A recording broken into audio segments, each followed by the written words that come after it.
Hello विद्यार्थियों, JH एग्जाम्प्लेक्स YouTube channel पर एक बार फिर से आप सभी का बहुत बहुत स्वागत है।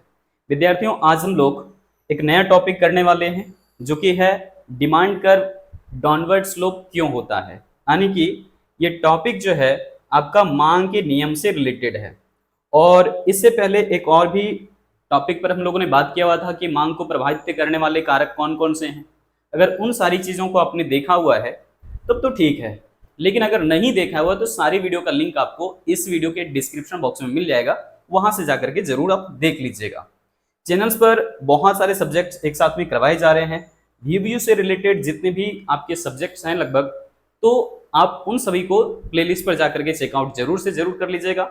आपको वहां पर सारी वीडियो मिल जाएंगी। प्लस में आप हमारे जो फ्री नोट्स होते हैं उसको टेलीग्राम और व्हाट्सएप चैनल के माध्यम से प्राप्त कर सकते हैं, तो जाकर के जरूर ज्वाइन कर लीजिए। दोनों लिंक आपको इस वीडियो के डिस्क्रिप्शन बॉक्स में मिल जाएगा, जहां पर व्हाट्सएप चैनल और आप टेलीग्राम को ज्वाइन कर सकते हैं। अब यहाँ पर देखिए टॉपिक हमारा क्या है कि डिमांड कर्व जो हमारा है वो डाउनवर्ड स्लोप क्यों होता है। तो ये क्लास 7 है, इससे पहले 6 क्लास हो चुका है। सभी वीडियो का लिंक आपको इस वीडियो के डिस्क्रिप्शन में मिल जाएगा, वहां से जाकर के जरूर आप चेकआउट कर लीजिएगा। चलिए यहाँ पर हम लोग आते हैं। देखिए क्वेश्चन टाइप से हमने ले लिया हुआ है, लेकिन आपको ध्यान रखना है कि इसको हमेशा से एक कंसेप्चुअली केवल समझ करके चलना है, ताकि आगे के बाकी जो क्वेश्चंस हैं वो भी आपको ठीक ढंग से समझ आ जाए। लगातार हम लोगों ने ये जिक्र किया हुआ था मांग के नियम में कि मांग की रेखा जो वो डाउनवर्ड स्लोप होती है, डाउनवर्ड स्लोप होती है। लेकिन होता क्यों है, इसके पीछे का रीजन क्या है, इन चीजों को आज हम लोग यहाँ पर समझेंगे। देख लीजिए यहाँ पर क्या हमने कहा हुआ है कि मांग के नियम के अनुसार कह रहे हैं कि यदि अन्य बातें समान रहे तो, इसके बारे में भी हमने जिक्र किया हुआ था। इसका मतलब है कि मांग को प्रभावित करने वाले जितने भी कारक होते हैं सभी कारकों को यहाँ पर स्थिर मान लिया गया है। अब यहाँ पर चाहे तो उपभोक्ता की आय हो, समय और मौसम हो, इसी तरीके से आपका विज्ञापन वगैरह है, ये सब चूंकि मांग को प्रभावित करते हैं और इसीलिए यहाँ पर बोला गया है ये सारी चीजें स्थिर है, इनमें कोई परिवर्तन नहीं हो रहा।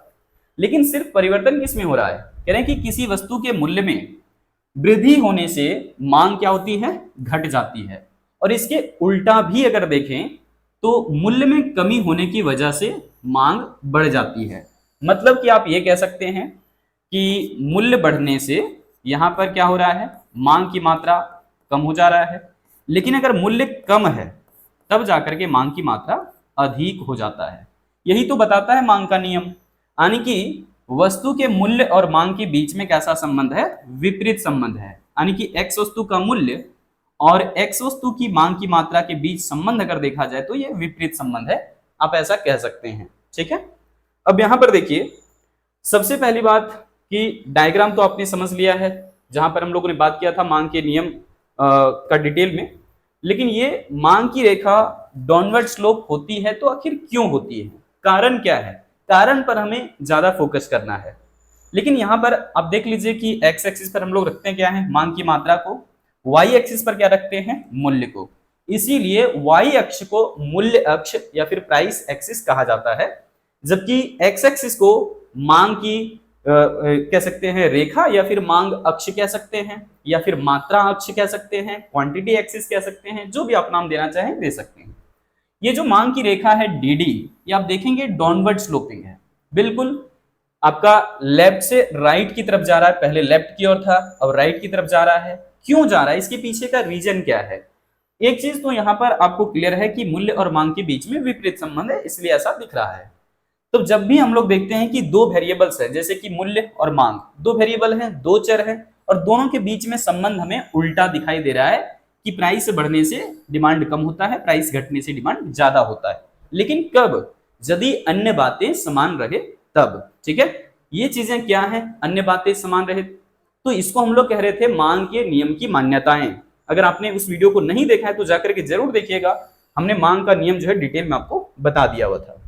अब यहां पर देखिए हम लोग कारण को समझेंगे कि कौन कौन से ऐसे कारण है जिसकी वजह से ये मांग का जो रेखा है या फिर मांग की जो रेखा है वो डाउनवर्ड स्लोप होती है। तो सबसे पहले यहां पर देखिए पहला कारण हमने क्या लिखा हुआ है, सीमांत उपयोगिता का ह्रास नियम, यानी कि law of diminishing marginal utility. ये पहला कारण है जिसकी वजह से मांग की रेखा क्या होती है, डाउनवर्ड स्लोपिंग होती है, या फिर कह सकते हैं कि बाईं से दाईं की ओर होती है। अब देखिए यहाँ पर सीमांत उपयोगिता ह्रास नियम क्या है, इस पर भी हमने डिटेल में चर्चा किया हुआ है। मैंने शुरुआत में ही बताया कि 6 क्लासेस हो चुके हैं, सबका लिंक आपको इसी वीडियो के डिस्क्रिप्शन बॉक्स में मिल जाएगा, जाकर के जरूर से चेकआउट कर लीजिएगा। सीमांत उपयोगिता ह्रास नियम को हम लोग समझते क्या है कि जैसे जैसे हम किसी एक ही तरह की वस्तु को एक के बाद एक कंजम्पशन करते चले जाते हैं या फिर उपभोग करते चले जाते हैं, प्राप्त होने वाली सीमांत उपयोगिता लगातार घटते चली जाती है। तो इसी को हम लोग कह रहे थे सीमांत उपयोगिता का ह्रास नियम। तो सीमांत उपयोगिता का ह्रास नियम हमें यह बताता है कि जब किसी एक व्यक्ति के द्वारा कोई एक वस्तु एक के एक यानी कि एक के बाद एक उपभोग किया जाता है, तो प्रत्येक अतिरिक्त इकाई से उसकी जो सीमांत उपयोगिता है वो क्रमशः घटते चली जाती है। अगर आप लाइन बाय लाइन इसको पढ़ें तो क्या लिखा हुआ है कि सीमांत उपयोगिता का नियम हमें यह बताता है कि जब कोई एक व्यक्ति एक ही वस्तु का अधिक से अधिक मात्रा उपभोग करता है, यानी कि वस्तु वही है, एक ही तरह की वस्तु सोचिए आप लगातार एक के बाद एक कंजम्पशन करते हैं, तो प्रत्येक बार आपको पहले के अपेक्षा कम संतुष्टि प्राप्त होता है। तो यही चीज यहाँ पर कहा गया है कि उपभोक्ता की उस वस्तु की प्रति रुचि घटती चली जाती है, यानी कि जो वस्तु में हमारे पास ज्यादा मात्रा होते चला जाता है, हम उसके प्रति थोड़ा सा जो है वो कह सकते हैं कि बोर होते चले जाते हैं, या फिर ये कह लीजिए कि हमें उसमें अब उतनी खुशी नहीं मिलती है जितना कि पहली इकाई से मिल रहा होता है। यथा उपभोक्ता अधिक मूल्य पर कम तथा कम मूल्य पर अधिक मांग करता है, यानी कि सस्ते में मिला तब खरीदेंगे। क्यों? चूंकि एक महंगे प्राइस पर हम अधिक मात्रा में खरीदना नहीं पसंद करते हैं। इसके पीछे का वजह क्या है वो तो मैंने यहाँ पर बता दिया, सीमांत उपयोगिता का ह्रास नियम। क्योंकि जैसे जैसे हम किसी एक वस्तु को ज्यादा मात्रा में खरीदने लगते हैं, ज्यादा मात्रा में उपभोग करने लगते हैं, हमें उस वस्तु से उतनी खुशी नहीं मिलती है जितना कि हमें पहले मिल रहा होता है। समझ गए होंगे? तो हमें कम अगर कीमत पर वस्तु मिल जाए तब हम फिर अधिक खरीदना पसंद करेंगे। मतलब कि यहाँ पर फिर बात वही हो रहा है जो कि हमने मांग के नियम में समझा हुआ था कि मूल्य और मांग में विपरीत संबंध होता है। यहाँ पर यानी कि आप ऐसा कह सकते हैं कि एक्स वस्तु का मूल्य बढ़ गया तो एक्स वस्तु की मांग क्या होती है, घट जाती है। या फिर ऐसा कह सकते हैं कि एक्स वस्तु जो है थोड़ी सस्ती हो गई तब जाकर के एक्स वस्तु की मांग बढ़ जाती है। तो ये सब जो है आपको मैंने पहले भी डिटेल में समझा दिया है। चलिए अब हम लोग यहाँ पर देखते हैं दूसरा कारण क्या हो सकता है। दूसरा ऐसा कौन सा कारण है भाई जिसकी वजह से मांग की रेखा जो है वो डाउनवर्ड स्लोप होती है। यहां पर देखिए दूसरा कारण हमारा है आय प्रभाव, यानी कि इनकम इफेक्ट। आय प्रभाव होता कैसे है ये भी मैंने जो है मांग को प्रभावित करने वाले कारक में डिटेल से समझा दिया था कि कैसे जो है घटिया वस्तु या फिर निम्न कोटि की वस्तु होती है, कैसे सामान्य वस्तु होती है, सारी चीजों पर डिटेल में चर्चा किया हुआ है, लेकिन फिर भी एक बार शॉर्ट में तो चर्चा बनता ही है। चलिए यहां पर देखते हैं, करें कि जब किसी उपभोक्ता की आय में वृद्धि होती है, जब किसी व्यक्ति का आमदनी बढ़ जाता है, सोचिए क्या होगा, तो उसे उपभोक्ता की वास्तविक आय तथा क्रय क्षमता बढ़ जाती है। होता क्या है, अगर हमारी आमदनी बढ़ जाएगी तो इसका मतलब है कि हमारे पास खरीदने का शक्ति पहले के अपेक्षा ज्यादा है, हमारे पास परचेजिंग पावर ज्यादा है। और जब हमारे पास क्रय क्षमता अधिक होगा, परचेजिंग पावर ज्यादा होगा, तो क्रय क्षमता के बढ़ने से उपभोक्ता पहले की तुलना में अधिक मांग करना पसंद करेगा। स्वाभाविक सी बात है, अगर हमारी आमदनी बढ़ेगी तो हम ज्यादा खर्चे करना पसंद भी करेंगे, यानी कि ज्यादा वस्तुओं की डिमांड करेंगे। ठीक है, मतलब इनकम बढ़ने से यहाँ पर मांग बढ़ जाता है। ऐसा अगर आपको प्रभाव दिखा तो आप ये मान करके चलिए कि वो नॉर्मल गुड्स है या फिर आप उसे सामान्य वस्तु हिंदी में कहेंगे। ठीक है, मैंने समझा दिया था आपको कि इसका जो प्रभाव होता है वो धनात्मक होता है, क्योंकि अभी मैंने जस्ट जिक्र किया हुआ है कि इनकम के बढ़ने से या फिर आय के बढ़ने से लोगों की क्रय क्षमता या फिर व्यक्ति की क्रय क्षमता या फिर परचेजिंग पावर बढ़ जाती है, और इसकी वजह से हम वस्तु की मांग ज्यादा करने लगते हैं। ऐसा नहीं है कि हम सारी वस्तुओं का डिमांड ज्यादा करने लगते हैं इनकम बढ़ने के साथ, लेकिन हाँ कुछ वस्तुओं का हम डिमांड पहले के अपेक्षा ज्यादा करना पसंद करते हैं। वजह क्या है, देखिए हमारी आमदनी बढ़ गई है और अगर हम एक्स वस्तु की मांग ज्यादा कर रहे हैं तो इसका मतलब एक्स वस्तु हमारे लिए क्या है, सामान्य वस्तु, सबके लिए नहीं, हमारे लिए केवल। तो इनकम बढ़ने से डिमांड बढ़ रहा है या फिर मांग बढ़ रहा है, इसका मतलब आय और मांग के बीच में कैसा संबंध है? धनात्मक संबंध है। तो यहां पर आय का जो प्रभाव होगा वो कैसा होगा? धनात्मक प्रभाव होगा। तो कह सकते हैं कि धनात्मक आय प्रभाव कैसा होता है, देख लीजिए। कह रहे हैं कि आय बढ़ने से मांग क्या होती है? बढ़ जाती है। इनकम बढ़ने से क्या हो रहा है? डिमांड बढ़ रहा है। तो ये कौन सी वस्तु होगी? सामान्य वस्तु। यानी कि आमदनी बढ़ने से जिस वस्तु की हम मांग ज्यादा करते हैं उसे सामान्य वस्तु कहा गया है।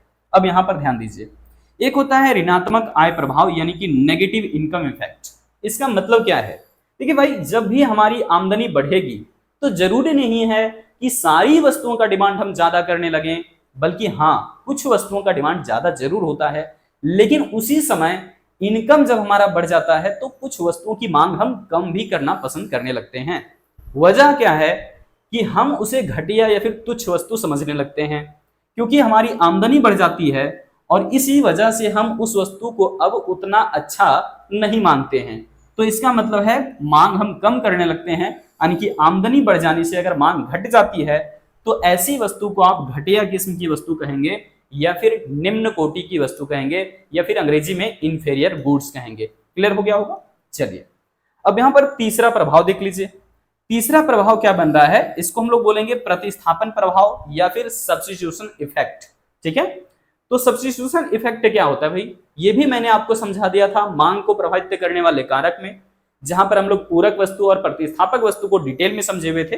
देख लीजिए एक बार फिर से क्या कह रहे हैं कि यदि दो प्रतिस्थापक वस्तुओं में से किसी एक वस्तु के मूल्य में दो प्रतिस्थापक वस्तु है। प्रतिस्थापक वस्तु क्या होता है भाई? जैसे कि अभी पीछे डिजिटल पैनल लगा हुआ है ये, लेकिन पहले हम लोग व्हाइट बोर्ड पर क्लास लिया करते थे, अब डिजिटल पैनल आ गया। तो इसका मतलब व्हाइट बोर्ड और डिजिटल पैनल आपस में क्या है? ये क्लोज सब्स्टिट्यूट है, नजदीकी प्रतिस्थापक वस्तुएं होती है। इसी तरीके से अगर मान लीजिए कि हमें मुंह मीठा ही करना है तो रसगुल्ले या गुलाब जामुन ये आपस में क्या है? रसगुल्ले और गुलाब जामुन आपस में पूर्णतः तो नहीं, बट हाँ, नजदीकी प्रतिस्थापक वस्तु जरूर है। इसी तरीके से पेन और पेंसिल, अगर हम कॉपी पर कुछ लिखना चाहते हैं तो पेन से भी लिख सकते हैं और पेंसिल से भी लिख सकते हैं। तो पेन और पेंसिल आपस में क्या है? प्रतिस्थापक वस्तु है। तो यदि दो प्रतिस्थापक वस्तु में से किसी एक के मूल्य में वृद्धि हो तो दूसरी की मांग में वृद्धि होती है। इस बात को ध्यान रखिए। क्यों? वजह बताइए। अगर मान करके चलिए कि हम कह रहे हैं कि डिजिटल बोर्ड या फिर डिजिटल पैनल और व्हाइट बोर्ड ये हमने ले लिया दो वस्तु। अब इन दोनों में से थोड़ा सा प्राइस तो बहुत ज्यादा डिफरेंस है दोनों में। एक दूसरा एग्जांपल ले लेते हैं, मान लीजिए रसगुल्ले और गुलाब जामुन का एग्जांपल। अब हम कहें कि रसगुल्ला महंगा हो चुका है तो इससे अच्छा तो चलो भाई गुलाब जामुन ही खरीद लेते हैं, या फिर गुलाब जामुन अगर महंगा हो चुका है चलो हम लोग रसगुल्ला ही खरीद लेते हैं। तो ये ऐसा क्यों है? क्योंकि दोनों में यहाँ पर हम देखें तो दोनों स्वाद में मीठे होते हैं, बहुत ज्यादा जो है इनमें भिन्नता नहीं होता है। तो इस तरीके से आप इसको सब्स्टिट्यूट बोल सकते हैं, नजदीकी प्रतिस्थापक या फिर नजदीकी स्थानापन्न बोल सकते हैं, पूर्ण प्रतिस्थापक नहीं है, ध्यान रखिएगा।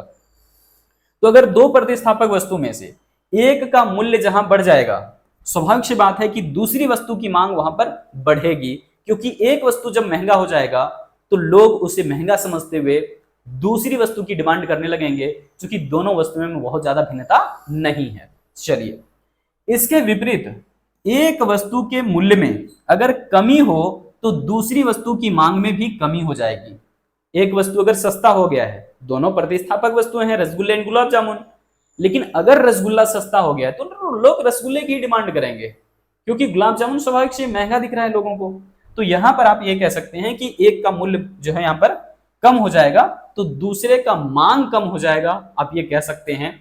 इस प्रकार से स्थानापन्न वस्तु के संबंध में देखा जाए तो एक वस्तु के मूल्य और दूसरी वस्तु की मांग के बीच में कैसा संबंध है? धनात्मक संबंध है। एक वस्तु का मूल्य और दूसरी वस्तु के मांग के बीच में कैसा संबंध है? धनात्मक संबंध है या फिर पॉजिटिव रिलेशन बना हुआ है। तो ये हो गया तीसरा कारण। अब हम लोग एक कारण और भी इसमें देख लेते हैं जो कि आखिरी कारण है, और ये क्या यहां पर कह रहे हैं, ध्यान से देखिएगा। कह रहे हैं कि उपभोक्ता की जो संख्या है ना, इसमें वृद्धि अगर हो जाएगा तब फिर क्या होगा? यानी कि कंज्यूमर्स पहले की अपेक्षा जब ज्यादा हो जाते हैं मार्केट में तो इसका असर भी मांग पर देखने को जरूर मिलेगा। जैसे कि अगर हम ये कह दें कि जब किसी वस्तु के मूल्य में कमी आ जाती है, कोई भी वस्तु जब सस्ता हो जाता है तो पुराने जो कस्टमर्स होते हैं ना उस वस्तु का, वो भी बाजार के अंदर आते हैं और वस्तु की अधिक से अधिक मांग करने लगते हैं। यानी कि जो वस्तु मुझे पहले महंगा लग रहा होता है और उसकी वजह से हम उसका डिमांड करना छोड़ देते हैं, मांग करना छोड़ देते हैं, या फिर मांग कम करने लगते हैं। लेकिन जैसे ही उस वस्तु को हम देखते हैं कि भैया उसके दाम जो है ना कम हो गए हैं, या फिर वो वस्तु सस्ती हो गई है, तो जितने भी पुराने कस्टमर्स होते हैं वो भी मार्केट के अंदर आते हैं और फिर वो वस्तु की मांग ज्यादा से ज्यादा करना शुरू कर देते हैं। यतः उपभोक्ताओं की संख्या में अगर वृद्धि हो जाएगी तो इसके कारण जो है वो मांग का वक्र जो है ना ढलान कैसा हो जाएगा, बाईं से दाईं की ओर। कैसा होगा, बाईं से दाईं की ओर, यानी कि लेफ्ट टू राइट।